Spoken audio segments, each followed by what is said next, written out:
Somnifère, le podcast. La femme n'est victime d'aucune mystérieuse fatalité. Il ne faut pas conclure que ses ovaires la condamnent à vivre éternellement à genoux. Écrit Simone de Beauvoir.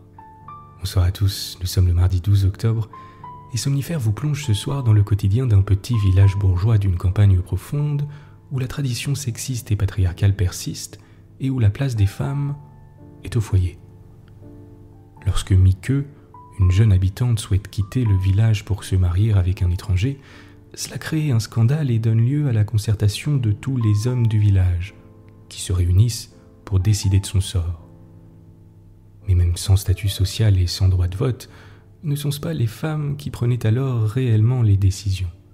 C'est une nouvelle pleine d'ironie de Georgista qui fait une critique mordante de la société patriarcale et qui s'intitule « Le mariage de Miqueux ».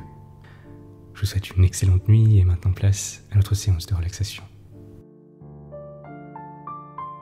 La séance de relaxation.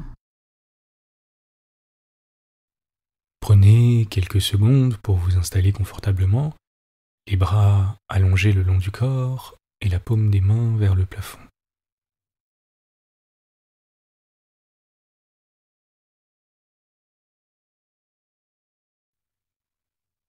Ce soir, notre séance de relaxation est un exercice de visualisation.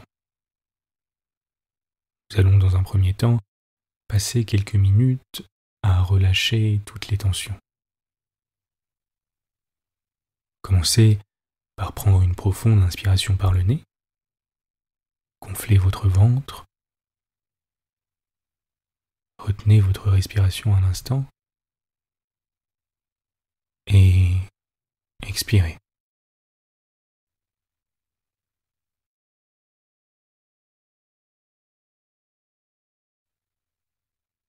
À nouveau, prenez une profonde inspiration par le nez. Gonflez vos poumons cette fois. Retenez votre respiration un instant. Et expirez par la bouche, à votre rythme.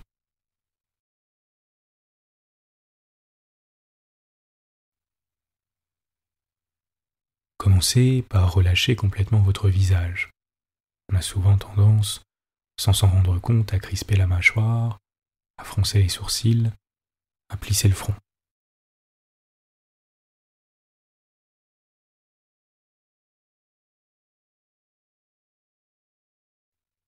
Prenez quelques instants pour détendre tous les petits muscles de votre visage.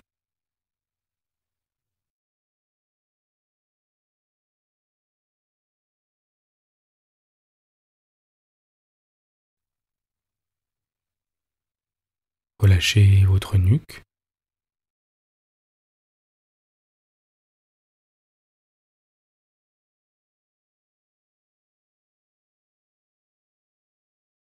Vos épaules.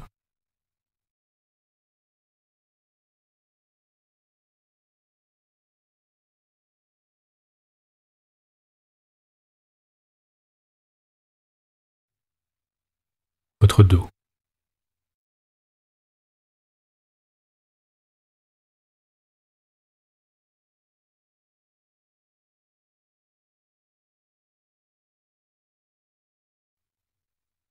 Ressentez vos épaules et les muscles de votre dos se relâcher complètement, s'abandonner sur le matelas.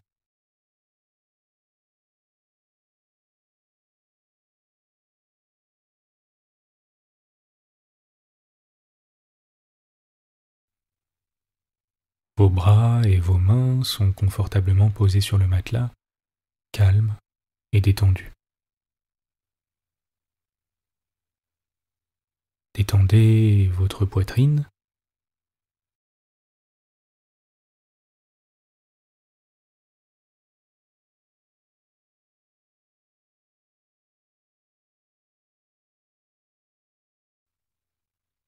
Votre ventre.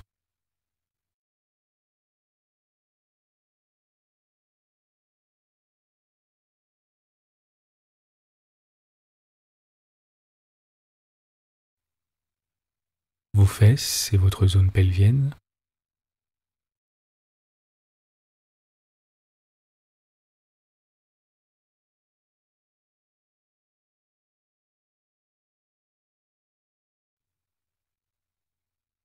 Détendez vos hanches.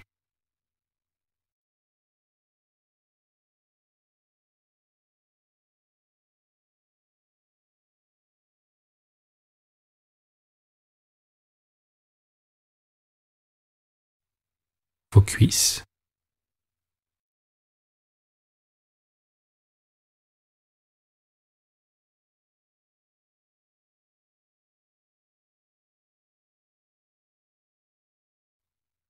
Vos genoux.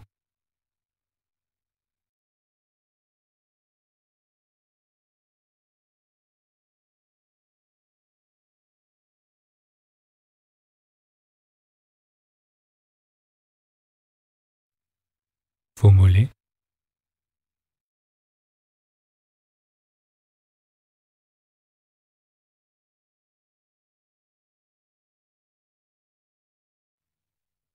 Vos pieds.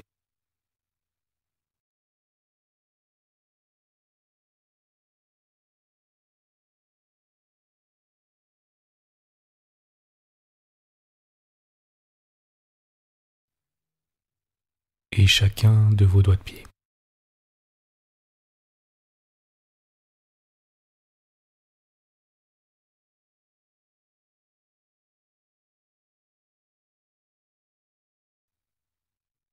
Prenez un moment pour vous imaginer en train de faire une activité que vous aimez et qui vous rend vraiment heureux. Par exemple, jouer d'un instrument, faire du ski, danser, écrire ou quoi que ce soit d'autre. Ça peut être également quelque chose que vous n'avez jamais fait, mais que vous souhaitez essayer, comme faire de la luge, naviguer un bateau, aller dans l'espace, chanter sur scène ou quoi que ce soit d'autre. Je vous laisse quelques instants pour vous imaginer faire cette activité avec le plus de précision possible.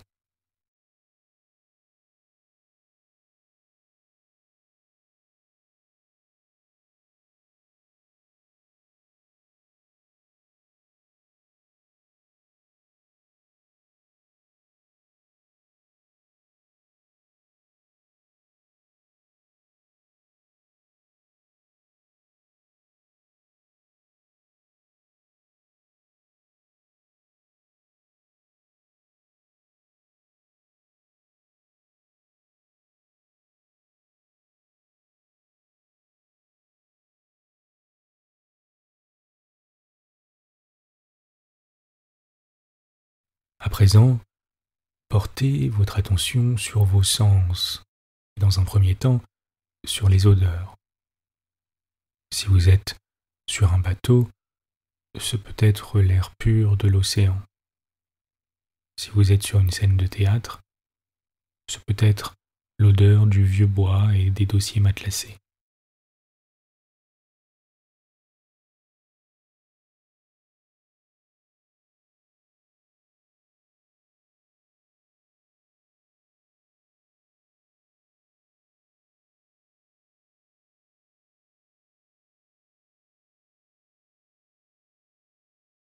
À présent, visualisez les couleurs et les nuances de couleurs du mieux que vous le pouvez.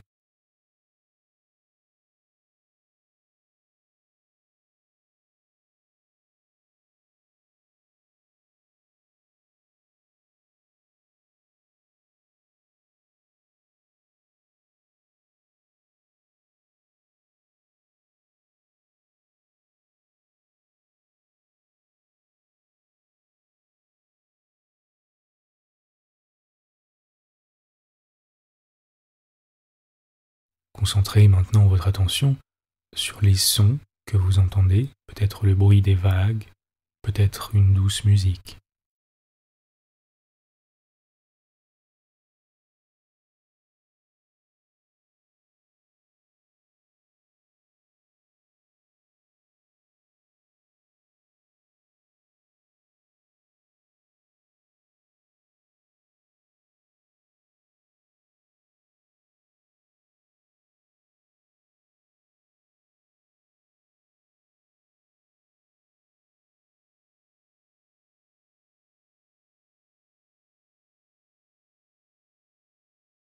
Explorez à présent les matières.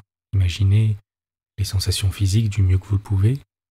le vent contre votre peau, votre main contre un objet, etc.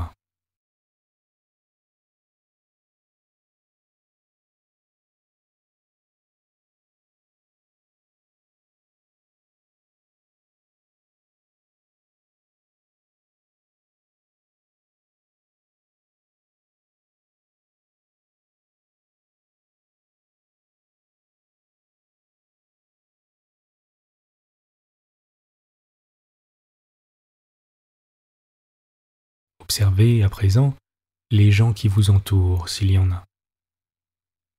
Tâchez de rendre cette expérience la plus réaliste possible.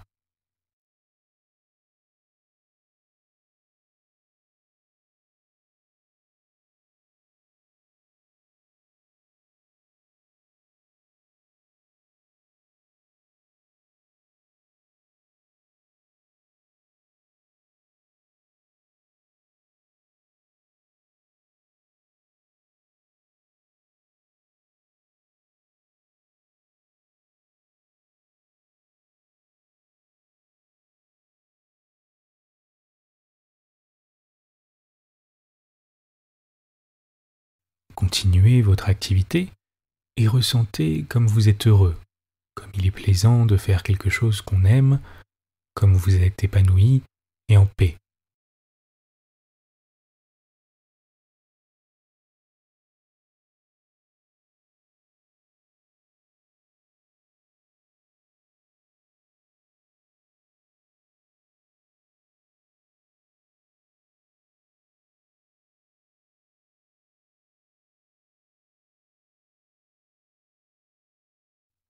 Prenez un moment pour observer vos sensations et vous concentrer sur l'air qui entre et sort de vos poumons.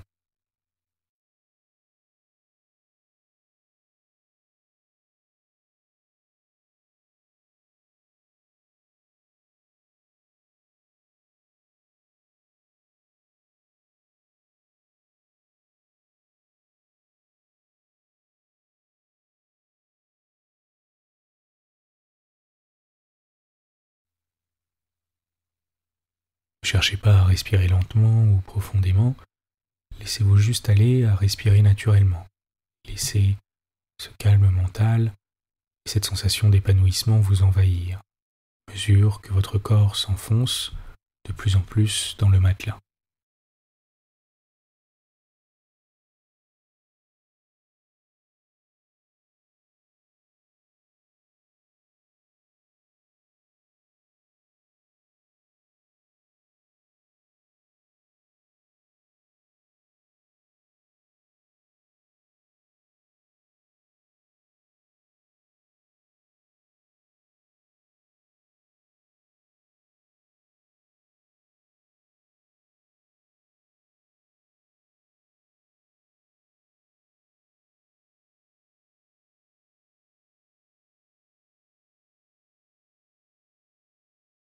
Concentrez votre attention sur l'air qui entre dans vos narines et en ressort plus chaud à l'expiration.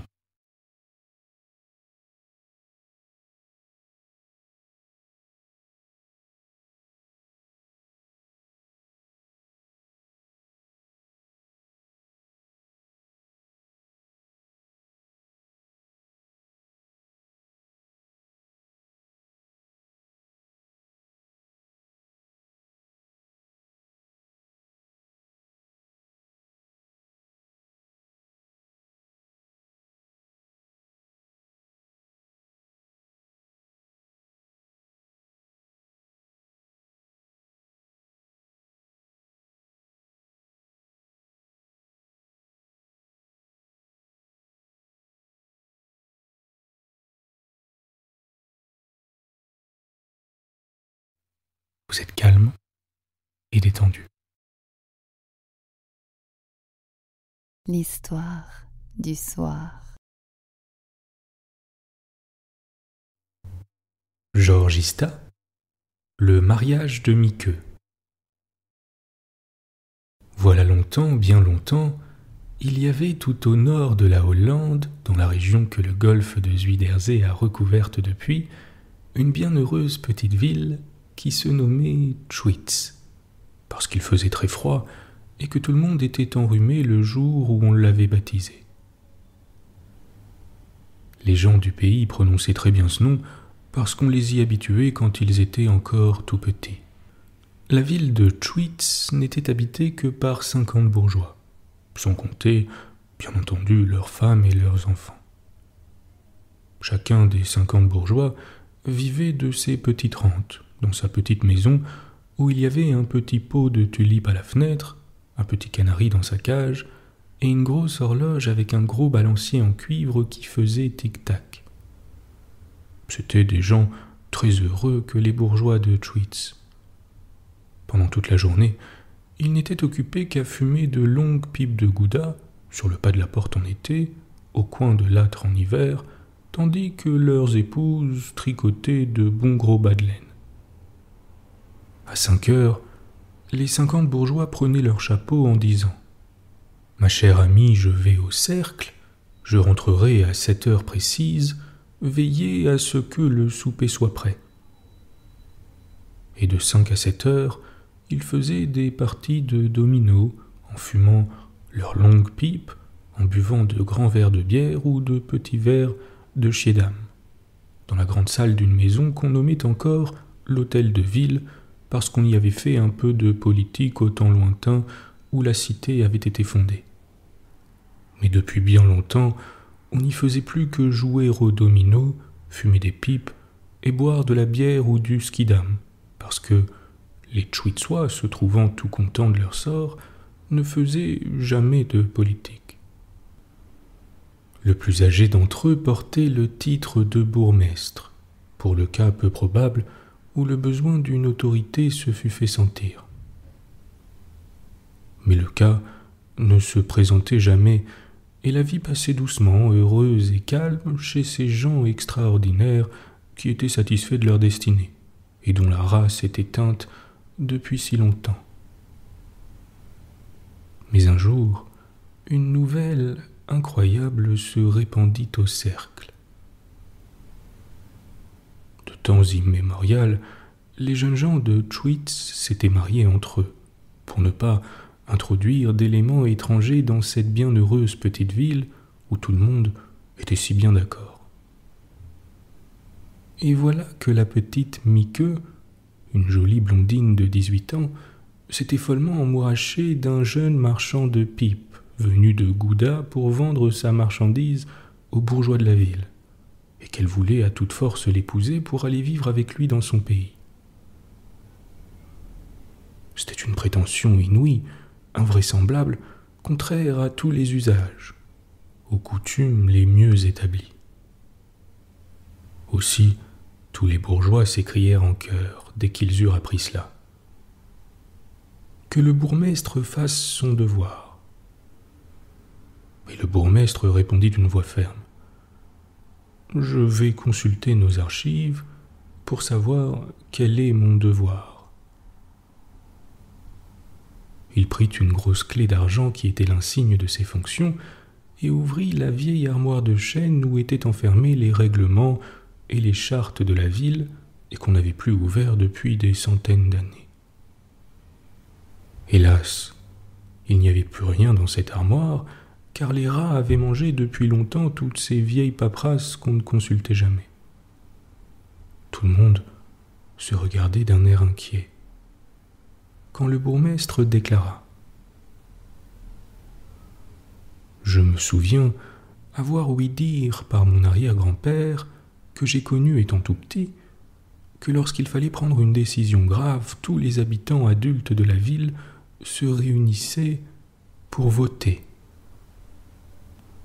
Les bourgeois se regardèrent d'un air plus inquiet encore, car ils ne savaient pas ce que signifiait le mot « voter ». Le bourgmestre le leur expliqua, et tous les bourgeois se regardèrent d'un air satisfait, très orgueilleux d'avoir à remplir une besogne si extraordinaire. Mais quelqu'un demanda soudain « Les femmes sont-elles comprises par ces mots, habitants adultes, et doivent-elles voter comme les hommes ?» Alors, tous les bourgeois se regardèrent d'un air embarrassé, car ils n'avaient pas d'avis là-dessus. Et le bourgmestre les regardait d'un air plus embarrassé encore, car il ne se souvenait pas d'avoir entendu parler de cela par son arrière-grand-père. Enfin, le gros Tulqueux, que sa femme avait grondé la veille parce qu'il avait brisé le pot de fleurs qui était à la fenêtre, le gros Tulqueux s'écria d'un ton plein de rancune. « À mon avis, les femmes ne doivent pas voter parce qu'elles ne savent pas elles-mêmes ce qu'elles veulent. »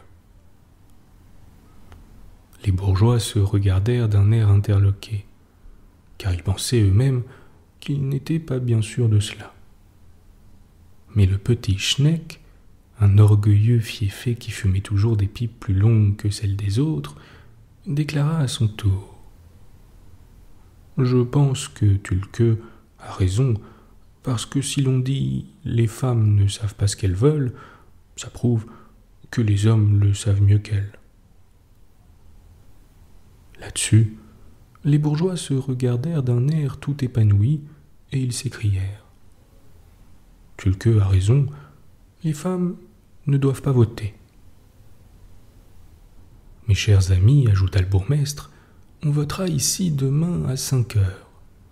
Je vous prie d'être tous au rendez-vous. »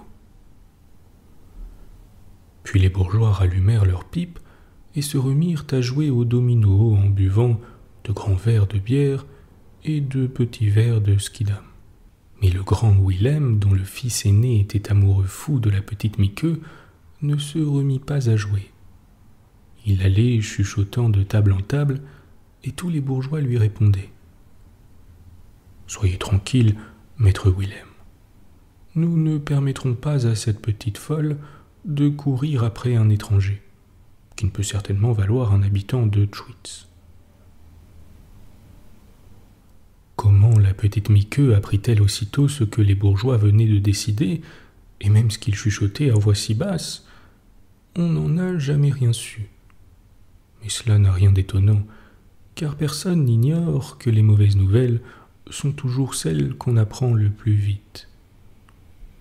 Miqueux eut un très gros chagrin et se mit à pleurer à fendre l'âme. Puis elle s'encourut, toujours pleurant et se lamentant, annoncer la triste nouvelle à son amoureux qui logeait à l'autre bout de la petite ville.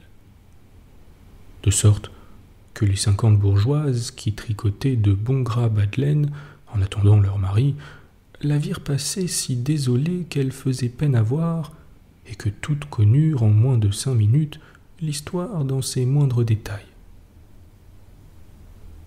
Quand il fut 7 heures, les bourgeois burent un dernier verre de skidam et rentrèrent chez eux à petits pas afin d'arriver avec un quart d'heure de retard selon leur coutume immémoriale. En marchant, ils répétaient d'un air fier: « Certes non, nous ne permettrons pas à cette folle de quitter notre bonne petite ville pour courir après un vagabond étranger. » Là-dessus, les 50 bourgeois rentrèrent chez eux pour apprendre la grande nouvelle à leurs femmes. Et ils s'écrièrent tous en entrant: « Voilà un souper qui embaume. » Et de fait, le souper embaumait ce soir-là, plus encore que les autres soirs, dans toutes les petites maisons de la ville. En outre, sur chaque table, la nappe semblait plus blanche, les verres plus étincelants, la bière plus mousseuse, les fruits plus appétissants dans la belle assiette peinte de grandes fleurs joyeuses. Et tout cela réjouit le cœur des 50 bourgeois, d'autant plus que les 50 bourgeoises, sans exception, avaient un air aimable et riant, qu'égayait encore un bout de ruban noué au cou, une fleur plantée dans le corsage, un petit rien de plus que les autres soirs, si bien que les 50 bourgeois ne firent pas trop la grimace quand leurs 50 femmes dirent en même temps, ou à peu près: « Mon cher mari, j'ai une grâce à vous demander. » Et les 50 bourgeois écoutèrent, en mangeant de bonnes choses, en buvant de grands verres de bière fraîche, leurs femmes racontaient qu'elles avaient vu passer la pauvre petite Miqueux qui pleurait si fort que ça vous crevait le cœur. Puis ils s'attendrirent en entendant évoquer le temps de leur fiançailles, le temps heureux où ils allaient se promener, la main dans la main, sur les larges digues qu'ombragent les vieux noyers touffus. Et ils finirent par pleurer de tout leur cœur, en pensant combien la pauvre Miqueux devait être malheureuse. Alors les 50 bourgeoises posèrent doucement la tête sur l'épaule des 50 bourgeois, et ils répétèrent en même temps ou à peu près. « Mon cher mari, j'ai une grâce à vous demander. » Le lendemain, à 5 heures, les 50 bourgeois entrèrent à l'hôtel de ville et se regardèrent en silence, d'un air rogue et méfiant. Puis le vieux bourgmestre leur dit : « Mes chers amis, voici le système que j'ai passé la nuit à imaginer. On va remettre à chacun de vous un morceau de papier. Ceux qui veulent défendre à Miqueux de quitter la ville écriront ce seul mot : non. Ceux qui veulent le lui permettre écriront ce seul mot : oui. Puis chacun viendra à mon appel déposer son vote dans cette boîte fendue en tirelire. Chacun admira fort le système inventé par l'ingénieux vieillard, puis les bourgeois écrivirent quelque chose sur le bout de papier qu'on leur remit, en se cachant les uns des autres. Et le bourgmestre, ayant dépouillé les bulletins avec l'aide du maître d'école, proclama d'une voix joyeuse qu'il y avait 49 oui et un seul non, et que Miqueux pouvait donc quitter la ville pour suivre celui qu'elle aimait. Alors, tous les bourgeois se regardèrent avec de bons sourires, en échangeant de grandes poignées de main pour se féliciter d'avoir fait acte de citoyen si sagement et de si bon accord. Il n'y avait que le grand Willem qui faisait un drôle de nez parce que tout le monde savait bien que c'était lui qui avait voté non, et que cela le rendait ridicule d'être seul de son avis. Et voilà comment les citoyens libres de Tweed autorisèrent la petite Miqueux à quitter, pour suivre bien loin celui que son cœur avait choisi, cette singulière petite ville où les femmes n'avaient pas le droit de voter, parce que les femmes ne savent pas elles-mêmes ce qu'elles veulent. Bonne nuit. Bonne nuit.